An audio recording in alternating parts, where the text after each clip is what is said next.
the dark Knave. Seriously, why do we talk like this? Is this a villain thing? Anyone?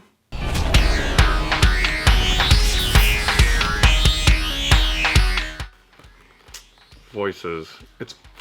There's got to be some kind of, I don't know, villain for dummies or introductory villain 101 or checklist. Is there some kind of a checklist, Cram? I have it right here, actually. Excellent. Bring it on out. Let's take a look.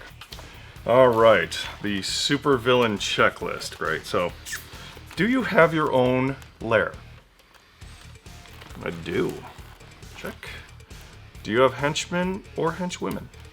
I think you count. Check. Are you in fact evil? Of course. Check. Do you have an archenemy? Well, I have a lot of them. Check. And do you have a villain voice? See, that's where it comes in. So now do you have a villain voice? I don't. I don't.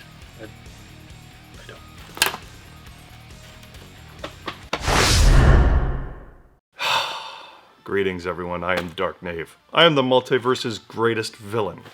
The multiverse, you see, is not just one universe. It's an infinite number of universes, all separated by one frequency.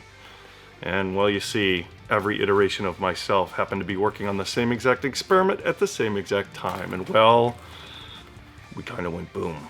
And so, what happened in that? We all gained consciousness. We share the same mind across an infinite number of me. So if I refer to me as us, Cram has the permission to smack me in the mouth. I promised myself I would never say us or we or whatever. You get the gist. Now? Anyway, no, I'm explaining. After now. Okay. Okay, good. So, what does that mean? Well, it means I'm kind of the cosmic librarian. I know a lot about every different universe. But since I'm a supervillain by trade, I kind of specialize in supervillains and superheroes. So where do you come in? Well, let me tell you. I'm going to use you guys as an outlet for all of my knowledge. And why you? Well, because you guys don't have any heroes or villains, so I can pretty much say whatever I want without any repercussion. Sorry, I let that slip. This week, Netflix released Marvel's latest television adventure, Jessica Jones. For those of you who collect Marvel and are... What are you doing? You wanted the image for the show, so I got it. Digitally, Cram. You know, like the square with the picture. Yeah, picture. No, with the... I gave you software for this. I haven't looked at it yet. You didn't... No. Sorry.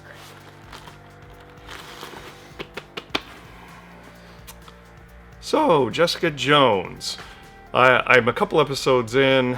I haven't gotten a chance to watch the entire season yet. I kind of already know how the story goes because, you know, I know Jessica. But regardless, the show is really heading in a really good direction. I highly recommend it.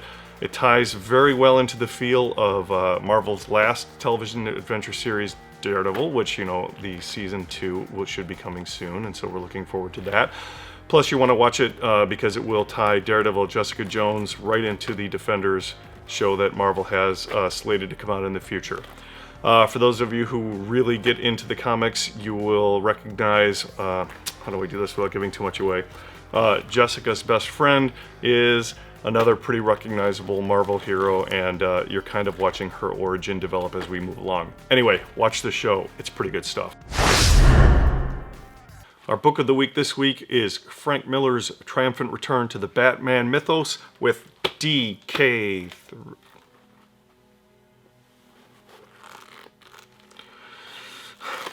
Dark Knight 3, The Master Race. Good read. I know a lot of people had issues with his second foray into the Dark Knight, the second series. I personally enjoyed it. I know it was a little heavy-handed, but it's Frank Miller, and I've come to expect those things. So this is a solid read. Picks up years after the second series left off. I will recommend one thing specifically, and that is there is a mini book in the middle of the main book, and by mini I mean actually small. It features the Atom. It's a good read as well. It touches on some things that are happening in that universe, but I'm going to tell you, if you read it where it sits in the book, it spoils some of the ending of the main book, which is kind of silly, but it is what it is. And so if you pick this book up, read the Atom feature after you've gotten through the main story. But for now, it's a good start. Does it go away a little bit from the Batman mythos, which here or there is okay, but sometimes it can be a real pain in the rear end. And so I'm gonna rant, and here we go. Rage mode. Gotham. Gotham. I had such high hopes for this show. A really slick and cool look at Batman as a young boy and the origins of his villains. And they were doing such a nice job of bringing in the Riddler and raising the Penguin and creating all these great villains, and Zaz was cool, and then, well, they introduced this kid. Oh, Jerome. Oh, Jerome. They found this kid who went and got the best parts of Romero and Nicholson and Ledger and just twisted them all up into just the perfect example of what the Joker should be all about. Yeah, they kill him. They just kill him in the dumbest way possible. And like a scorned ex-girlfriend, I haven't watched it since, nor do I intend to, unless they figure out some magical way, or they bring Superboy and he punches the reality wall and zing, Jerome is back to life, or I don't know. I don't want to talk about it anymore. I'm too depressed. Do you want a hug? I do not. This week, Marvel released, well, yesterday to be exact, at about midnight, they released the trailer for Civil War, Captain America 3. I gotta say, I was pretty impressed by this one, and this one worried me quite a bit because I'm not a big fan of the Civil War summer event that Marvel put on.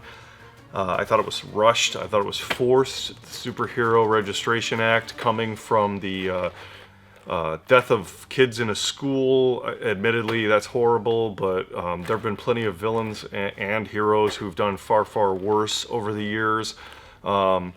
The build-up for the event actually happened in the first issue, as opposed to like Secret Wars, which has been going on for a year and feels more organic. I just really was never a big fan. Watching heroes fight one another is fine when it's done the right way. Kingdom Come comes to mind, but I just wasn't feeling the actual storyline, and then the ending with the big plot twists. I wasn't digging it, but to tie it to Ultron's destruction of Sokovia and the actions of the Winter Soldier, that feels far more natural and organic. I'm really looking forward to it. This is going to be a really solid movie. We're all excited. Are you excited, Cram? Yeah, Cram's excited. That's going to do it. Thanks for watching Week in Geek this week. We hope you really enjoyed it. Please feel free, if you have any suggestions or if you want to leave any comments, to leave them in the comment section. If you have anything that you'd like us to review in the future, remember, I am a capes and tights kind of guy. Superheroes and villains are my forte. That's not to say that I won't try anything. Anyway, we can take a look, but no promises. If you enjoyed the video today, we encourage you to subscribe and also share with any of your friends that you think may enjoy this as well. You ready, Cram? Ready? Supervillain freeze frame.